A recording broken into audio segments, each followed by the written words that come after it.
Hi guys, good afternoon. My name's Oliver. I'm the CEO of Quantum Gaming, and today we're here to touch on a topic that actually is quite interesting because we've had a lot of conversations recently, and this topic is going to be a little bit personal because we've also been talking about the same thing. I want to talk about platforms. So Quantum Gaming is essentially a gaming platform, but we do things differently. And as a result of the way we do things, we've just had these conversations over and over again to really understand the way platforms operate. And here in Asia, this is where it becomes really interesting. So we've just spent the last week out here meeting with pretty much a good chunk of the operators here in Manila. And understanding the way platforms work out here is actually very, very unique. You've got a lot of business, in all fairness, who for many years have operated outside of regulation. And that really affects the way platforms work. If you take a standardized platform, that's either MGA, Curacao, UKGC, it's different. The fees are set, you know what you're getting, where in comparison here in Asia, you have a lot of platforms that are just, okay, it's a 2% fee, the platform's yours, do what you want with it. And this is what I want to touch on a little bit. When you kind of start building up regulated territories, you then need to compensate for your license, your KYC, your fraud, your payments team, and your taxes, in all fairness. So, Alex, I just want to bring this up with you and get a bit of an idea of your experience, because we spoke about this. We spoke about numbers recently, and I said, okay, this is our fee, and I threw 10% out there. And you're like, well, that's very expensive compared to what exists in the market today. But why is it? Because we don't have, the add-ons, the extension of game fees. So, in your opinion, what is it that really counts? Is it the bottom line? Is it the percentage that really makes a difference to you? And let's say your history and experience here. Hi everyone, it's nice to be here today with you in Manila. Um, I'm Alex Tomic. I'm the founder and CEO of Alea Gaming. Alea Gaming is a game aggregator. We do B2B. Basically, we buy and we resell games. I've started 20 years ago in this industry as an affiliate. I became an operator with Slots Million. We created the first virtual reality casino. Maybe you've heard about it. And then we shifted towards B2B operations. I think I've seen a quite extensive spectrum of platform. I've actually built myself 4 platforms. We never sold them. We use them for ourselves. And lately, I'm shopping platforms because our company is getting back into the B2C business. And hidden fees have not been invented by the gaming industry. They've been invented by the banks. That's where hidden fees come from. And basically, when you look at how a platform invoices you, as Oliver said, you're gonna have a 5%, 7%, 10% on the GGR. But you need to look at the business model. Other platforms, they do something else. They do joint ventures. So basically, they remove all the fees that you have from different modules of the platform. So you need to see, first of all, what's a platform. So a platform is a wallet, which is part of the PAM, which is player account management. Okay? And within this, you have a bonus engine, and then you have a payment gateway, and then you have a game gateway, and you have a CRM, and you have an affiliate marketing tool, and I've probably forgot 2 or 3 of a major part of this platform. So a platform is an aggregation of tools, and that's what I forgot the game gateway actually.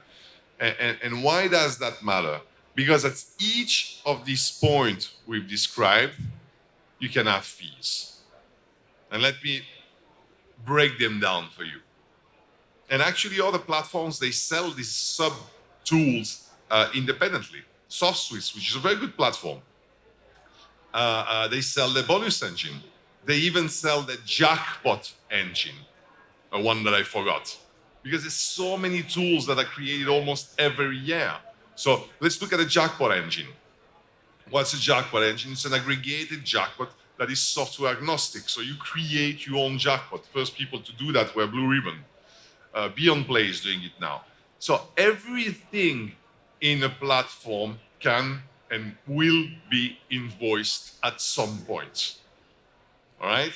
So if we take a platform and they tell you, okay, what we're going to do, let's go to the joint venture business. What we're going to do, we're going to take all the fees that we have, we're going to put them in an Excel sheet at cost price. We're not going to invoice you anything on top of it. And then we're going to split 50-50. That could be an interesting business model, okay?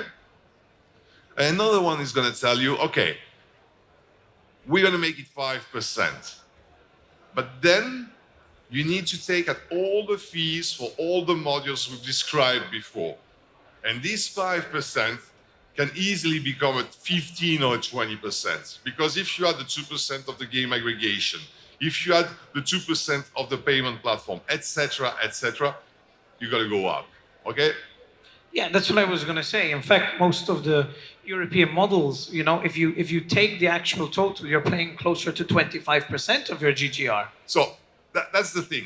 I don't think there is a good or a bad model. I like the joint venture model.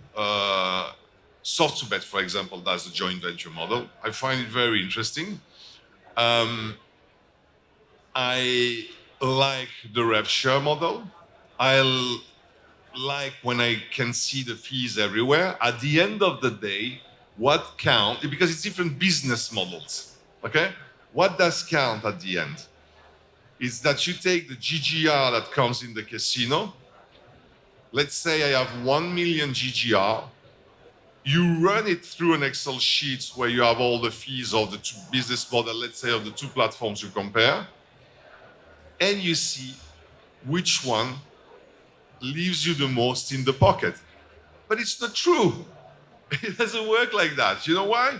Because some of them are going to take on the GGR, but then they're also going to take on deposits, on number of players. For example, if you take managed services for them, you're gonna have 10, 12 euro per player, and another 6 euro per player if you take the CRM. So it's not just running the GGR through it.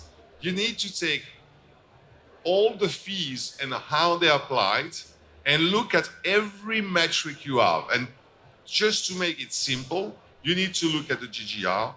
You need to look at the numbers of deposits, the amount of deposit, let's say 1 million, and they made in, I don't know, 2,000 deposits. Number of players going through support, number of players going through CRM, number and amount of withdrawals.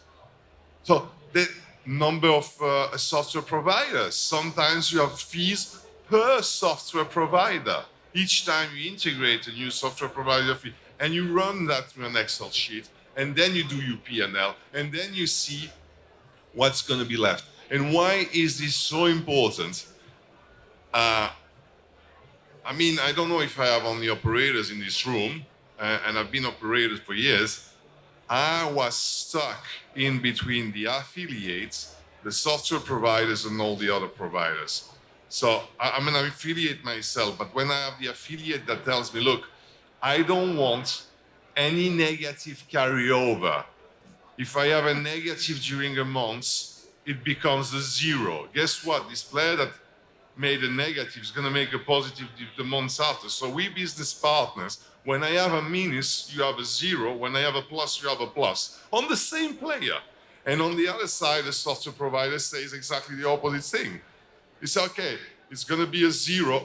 Basically, they say the same thing, and you're stuck in the middle. So our margins are getting smaller and smaller. I'm not even talking about regulators where you have to pay taxes, etc., etc. So you need to be very aware of your P&L. You need to be very aware of what you're going to pay and to whom. And you need to know that before you put the blue ink on the contract. Yeah. So incredibly, this panel was shorter than I expected, as we only had 10 minutes. There's something I want to touch on before, however, before I know we're going to get killed for going over the time here. But one thing that really matters as well, it's not just about the fees, because when you break it down, as you said, look at your Excel sheet. And a lot of platforms today tell you, for example, there are certain features that you can take over and above. Like you said yourself, Afilka, the soft Swiss affiliate tool. But realistically, can you run a platform without any of these features? Because at the end of the day, you're going to be behind your competitors. We know you can't run a platform without an affiliate software. You can't run a platform without CRM. If you want to break down a platform into the most basic forms, it's database and wallet and game integrations. Everything else is a feature, but without those features, you can't really go to market. You're going to be dead in the water without even jackpot engines today. You mentioned it yourself. Every operator today coming into the market says, what is your jackpot engine? Can you integrate into companies like Beyond Play? So this is really what it does come down to. And what we wanted to touch on a little bit today is the structures of how platforms are operating, and also the difference, in all fairness, between platforms in mainstream markets like the MGA, UKGC, where these features are very mature. Here in Asia, it's still quite often I come across operators who literally just have the wallet and the games, you know? And at least the body essential, I imagine.